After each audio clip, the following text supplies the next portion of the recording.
Yes, ma'am. So, good morning to one and all. We have completed our second chapter, that is cookies, in the last lecture. Okay, and we are going to start with the new one, that is sessions. Fine. So, till now, we have completed 6 chapters of your unit 1 and 2 chapters of your unit 2. So, almost 8 chapters we are done. So, please start preparing because every possible notes, PPTs, video lectures I have provided to you all. So it's only your job that you have to study, that I cannot do it for you. Okay, so start preparing because ultimately some or the other day you have to appear for the exam.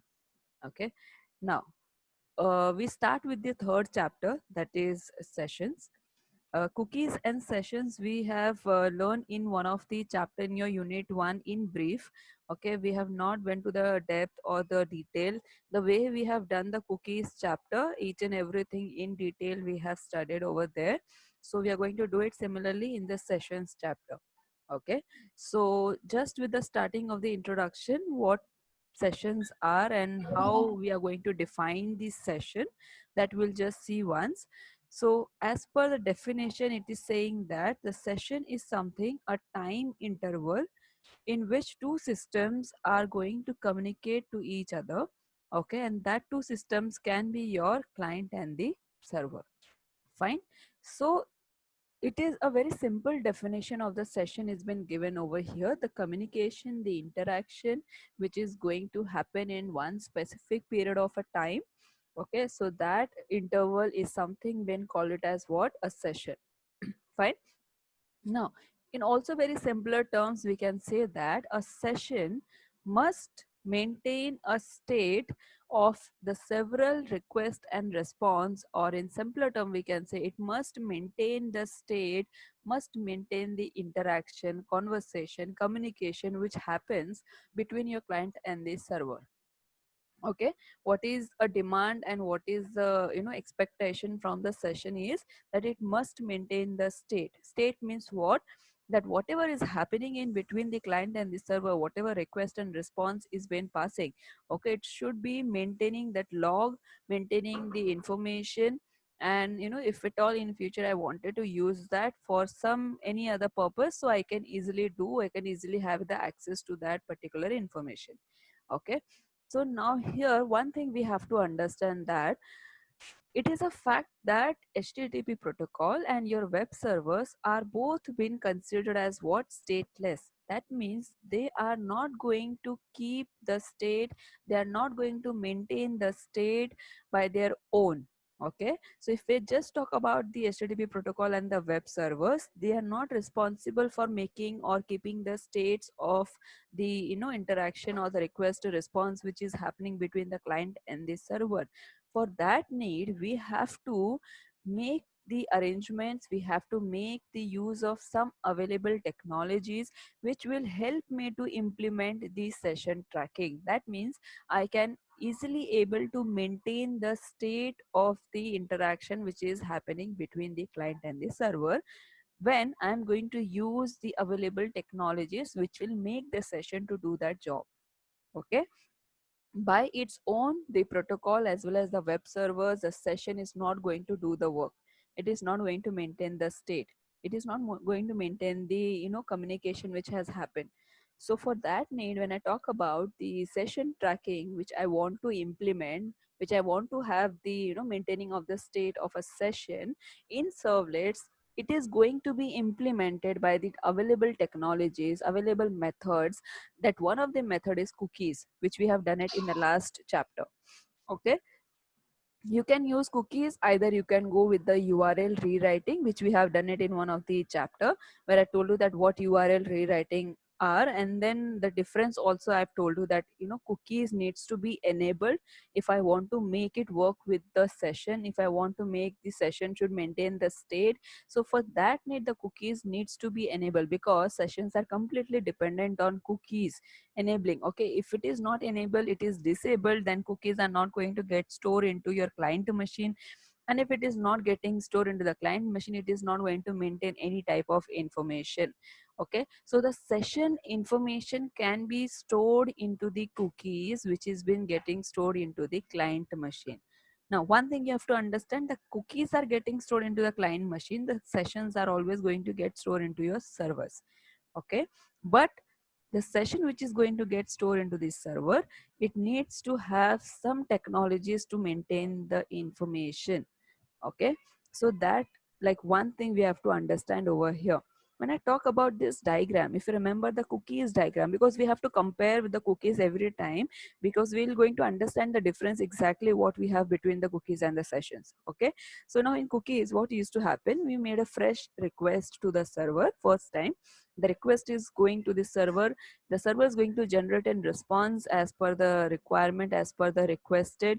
Okay, response along with the cookies are going to be created. Now you know properly that how to create a cookie, how to add the cookie along with the response, and then that response is going to come back to the client. The cookie is going to get stored into the machine.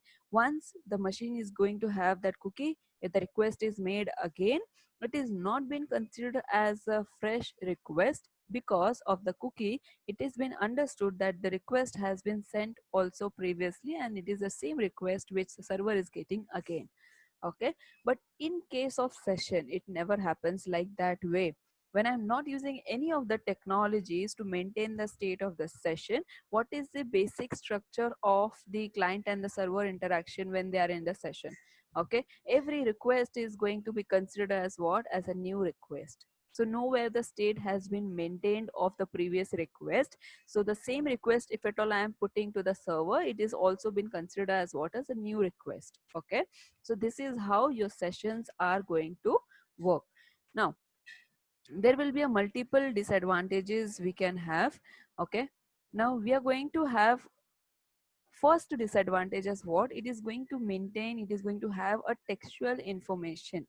Okay, so why it can be a disadvantage? Because it is a human readable format, it is not in the encryption, it is not in encrypted format. Okay, so it's very easy to take out the information from the file which is consisting of your cookies information, of your sessions information. There are many people who can misuse of that information because it is very easily readable. Okay, now if the cookies are being disabled by your user, the web application is unable to make use of the cookie technology for your session. Okay, as I told you that it is mandatory that cookies should be enabled into your user's browser, but otherwise if it is not, then your web application is not going to have that uh, method to maintain the state of the session. Also here, the data which the cookie, or you can say the text file of the cookie which is going to hold, is not been going more than 4 KB of data. Okay, so that is also one constraint we have. So whatever information is getting stored in the form of text format, okay, it is not going beyond the 4 KB of data. So even if it is getting stored into your machine, you can also understand that it is not even taking MBs or GBs, it is just taking 4 KB of your space. And it will help you to improve the performance whenever you're going to have the same request to your server. Okay, now another way to implement the session tracking, like, it is previously available, it is not something like very unique thing has been introduced. It is not like that.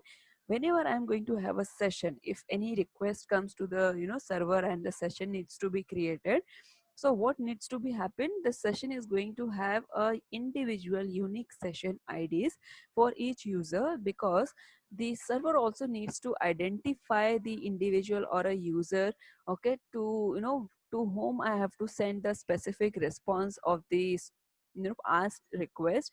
So it is been identified by your server to each individual user by a given unique session IDs. Okay, that session IDs can be generated by your, and it is being generated by your web servers.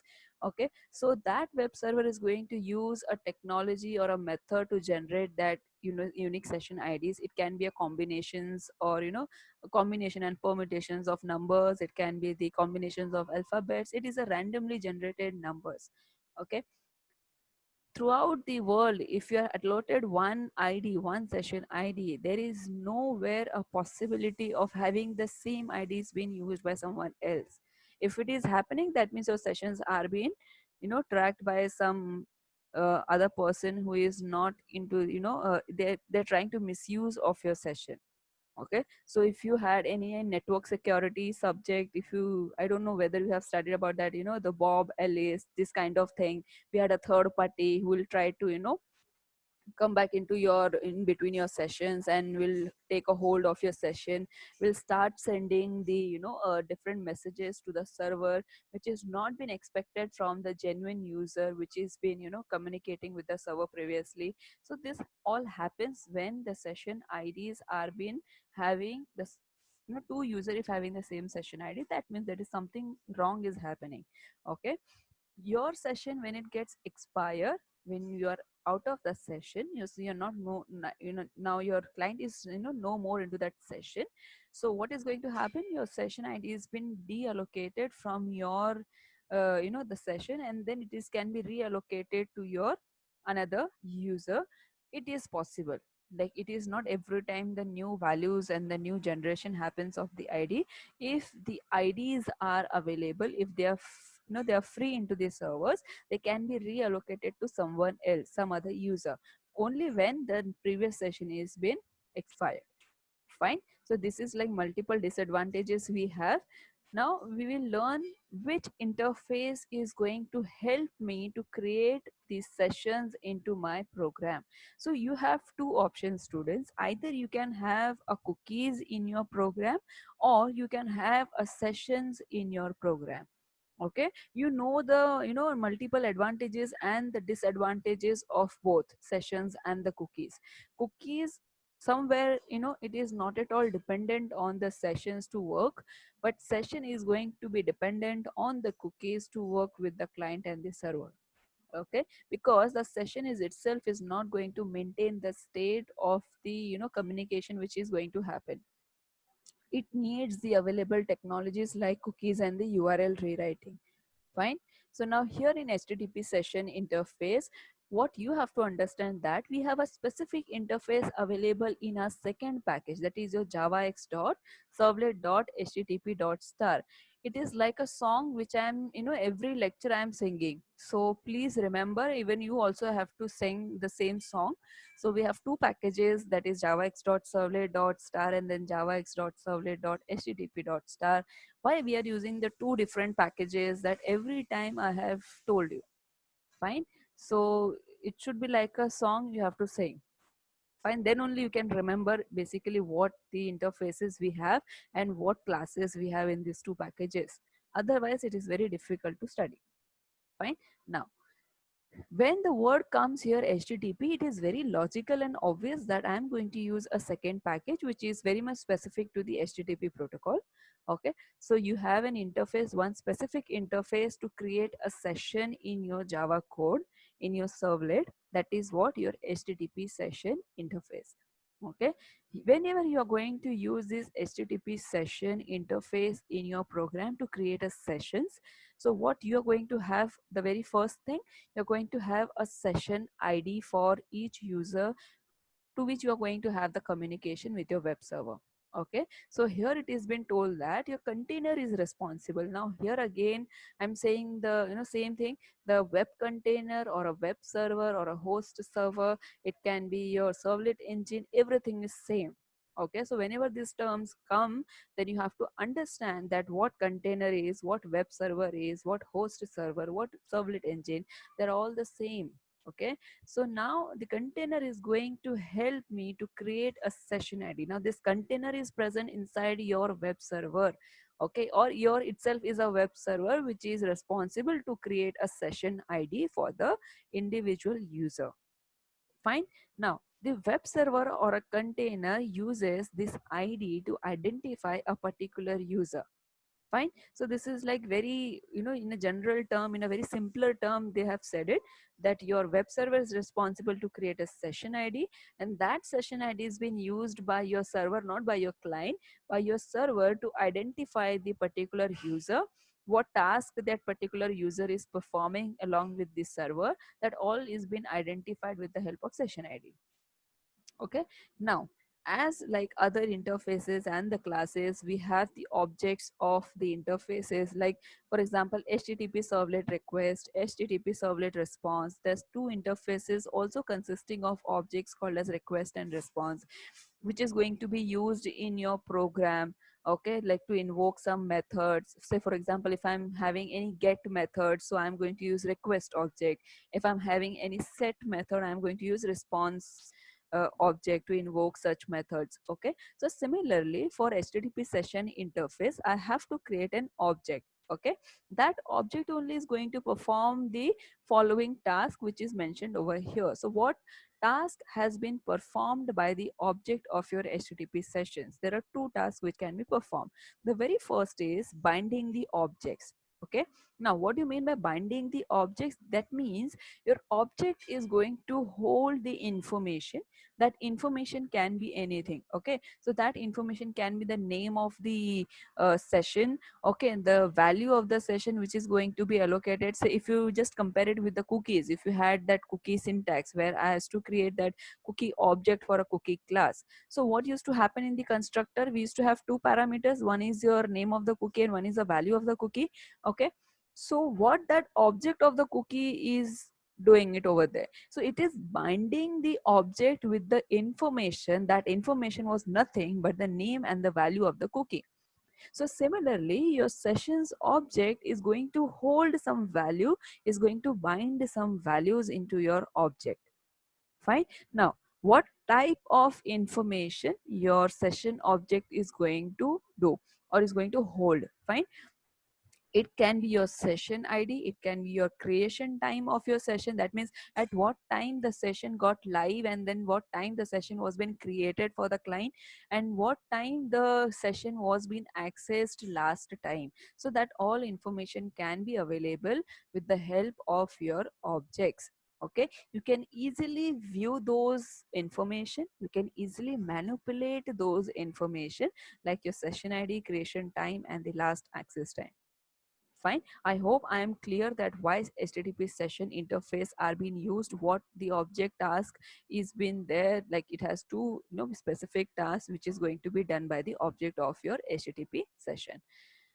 Now we have to just see this diagram and understand that we have a container, or we can say a web server, where the multiple requests are going to come. It's not only one time one request is going to come from one individual user from this big world. No, numbers of requests are going to come for a container or a web server. Okay, so each request is going to be given as what? A session id. That session as id has been allocated by your container or a server. So if I'll say the first request is been allocated what? A unique session id, and then second request also is going to be allocated as what? The second unique id. Then unique id is not going to be similar to each other. Fine. Now how we are going to get the HTTP session object.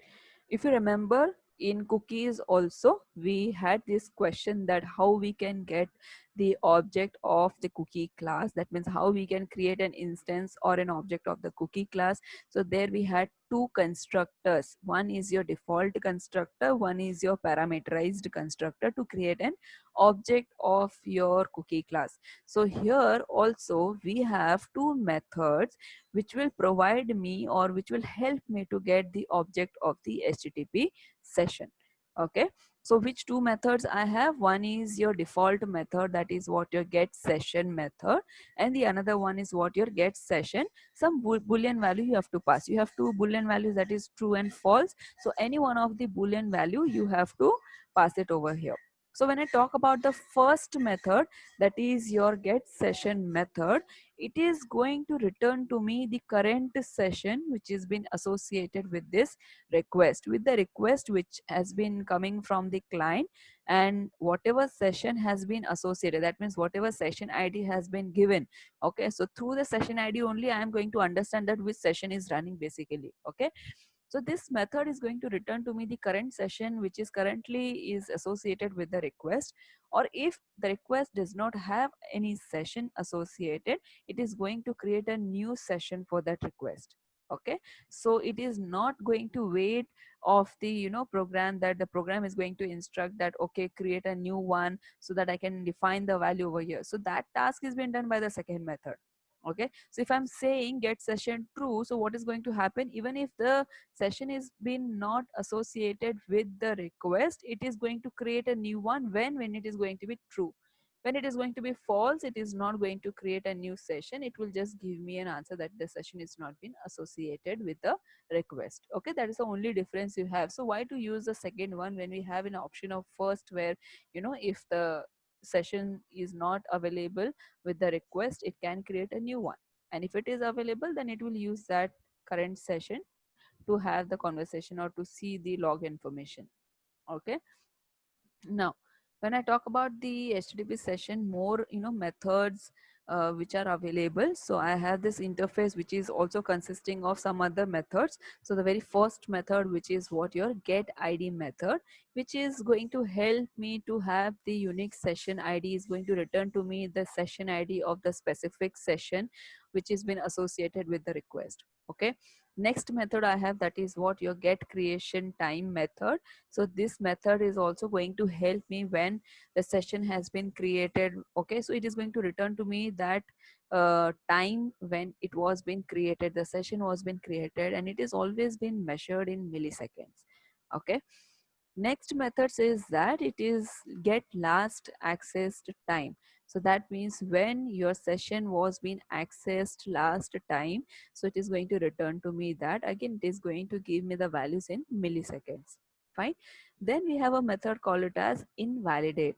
Okay, so sessions can be invalidated by using this method. So that means I told you, if there is a chance of having duplicate session IDs, if your server is identifying, that means you have to write some specific security codes. That is something like different, you can say the topic and the concept, where you have the security, want to implement a security, where you're going to write some specific code to check the security over the session which are live between your client and the server. So you can also use a method called as invalidate, where your code, your security code, is going to identify that whether the two IDs are being created or not. Okay, with the same name, with the same combination. So if at all happening like this, it is having the capability to invalidate any of the session.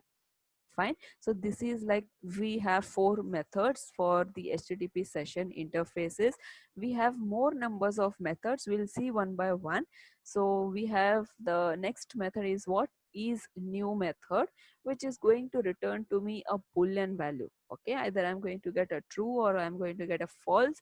So which is going to indicate me whether the session which is been created is new session or not. Okay, if it like, it is possible that we have an existing sessions. Okay, and if I just wanted to check whether the session which I'm trying to access is a new one or it has been already existed. Fine. Next method is what your get attribute method. As I told you that the object is responsible to bound or is responsible to bind some information. Okay, the object is been identified obviously by the object name. Okay, so that all we know. And here what is going to happen, the get attribute method is going to return to me the information which is being bounded in your object, which is being binded in your object. That information can be anything. Okay, like I told you, it can be your session ID, it can be your creation time, your last access time, it can be anything. So it is going to return to me that. Okay, or else if nothing is present, then it is going to return to me what, null. Similarly, if I wanted to know the another method, that is what get attribute name. So it is going to return to me the array of names of all the attributes which is bounding to this session. Now, I'll give an example just related to it. So if you remember that we had a cookies, okay, and I have created a cookie into the last file, an array of that cookie class. So what we used to do it over there, we were trying to access, or we are trying to accept all those cookies which is going to come from the previous servlet file, and we are going to get store all the values which are coming from the previous file in the form of arrays. Okay, so here also, if I'll make use of this session, if I'll make use the information which I'm expecting that it is going to be stored in the form of arrays, so the get attribute names is going to return to me those all values of all those attributes which are getting stored into the arrays, okay, for a specific session. Now when I talk about the next method, that is what your set attribute method. That means you are allowed to bind a specific object into the session with the given name. Okay, if any existing binding is available with the same name, it is going to be overwritten. So that means if I wanted to make change the any specific object which is there in the session, that means if I have created a session and if I wanted to identify that session, for that need I have created an instance or an object, okay, and I have allocated the name also for that session, like that object name. So now if I just wanted to give the new name, if I wanted to set a new name for an object, I can do with the help of set attribute. And whatever name I'm trying to give to the existing object with the name, if it is like same name which I'm trying to again trying to give it, if it is like that, so it is going to overwrite it, nothing else. Now next method is what? Remove attribute method. It is definitely going to unbind an object, remove an object from the session which is being identified with the name of that object. Okay, so if there is no object bound to the given name, so this method is not going to do nothing. Fine. So I have to mention the name of the object to which I want to unbind or remove it in the methods parameter. So it is going to just rename that, or sorry, it is just going to remove that object with the given name into the methods parameter. Okay, and if the name is not available into the given session, so it is not going to do anything. Now next method is what? Get requested session ID. That means it is going to return to me the session ID which is specified with the request. Okay, simple as that. Like what this method is going to do for me, it is going to return to me the session ID with the request which has been associated with the request. Okay, is requested session ID valid? This method is going to check if the request which is been associated with the current valid session. Okay, so considering that we have a session which is going on, current session, and it is a valid session which is going on along with the request which has sent to the server. Okay, so it is going to check whether the request is been associated or not with the valid session. Okay, so the session which is running, whether it is valid or not.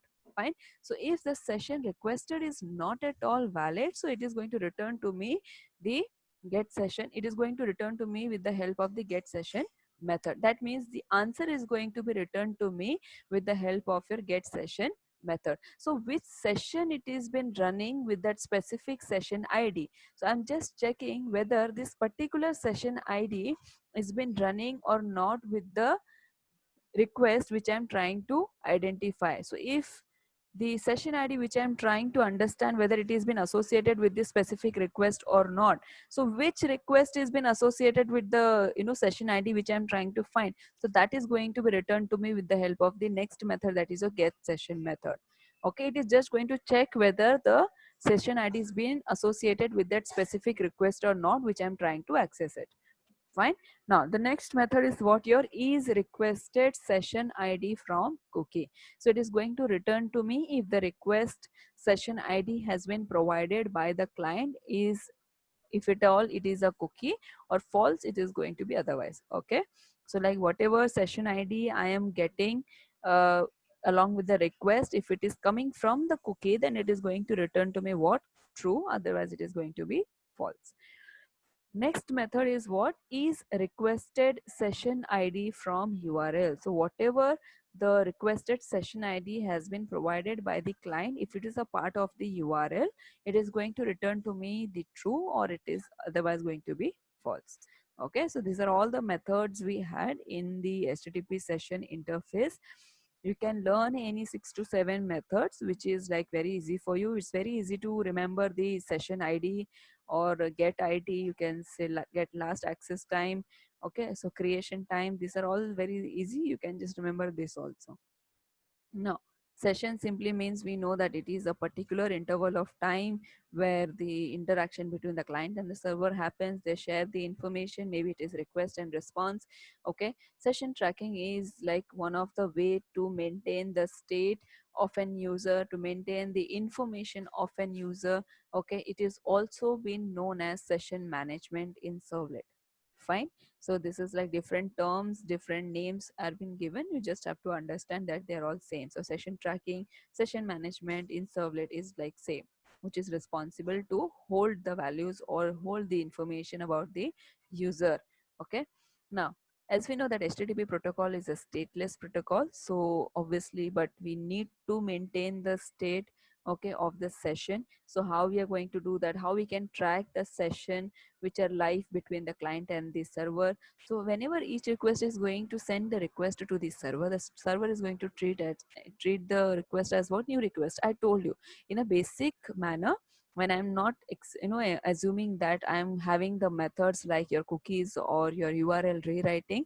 So in that case, your server is going to understand the each request as a new request. Okay, so if I wanted to make, because just I'm sending the request using the HTTP protocol to the server, accepting the response back from the server to client using the HTTP protocol. Now here the HTTP protocol has been considered as what, a stateless protocol.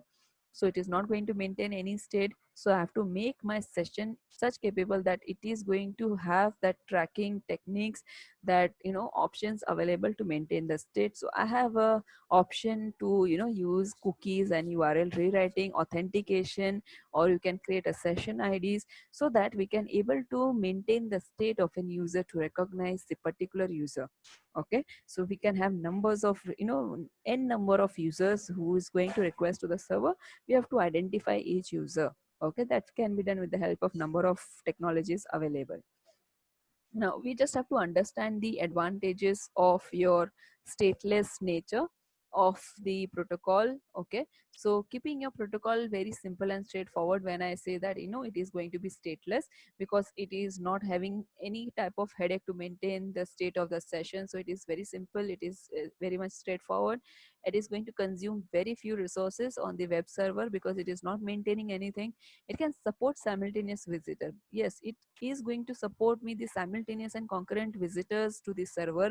The only thing is that it is not going to maintain any information about those visitors. Okay, when I talk about the disadvantages of the stateless nature, when I talk about the stateless nature, so it is going to increase the overhead which is been required while creating a new connection with each request. So this is like one disadvantage you can have whenever you try to have a new connection or new request to the server. So every time you have to make it as a new request. Okay, so that is going to increase the overhead. Next disadvantage is that it is like inability to track a single visitor traverses a website. This is very logical and obvious. If I'm not maintaining anyone's, data or an information about the, what the user is doing basically among, inside your web application. So you will never come to know that how and where it is been traversing, the visitor is traversing in your web application, in your website. So we are not able to track as even single visitor information. So the web server cannot automatically accept the browser's request with a particular session. You have to make the session to do the task by using the available technologies. I told you at the very starting, your web server and the HTTP protocol, nothing do automatically to maintain the state. It everything has to be done with the help of some available methods. Fine. Now, so like we have two terms, one is your session and one is your cookie. So your web application have used several techniques to get around the stateless operations of HTTP. Okay, so like your application obviously is going to run over the HTTP protocol, so which has been considered as a stateless protocol. So what we have to do, we have two terms, that is one is sessions and one is cookies. I know everyone knows the difference between the sessions and cookies now.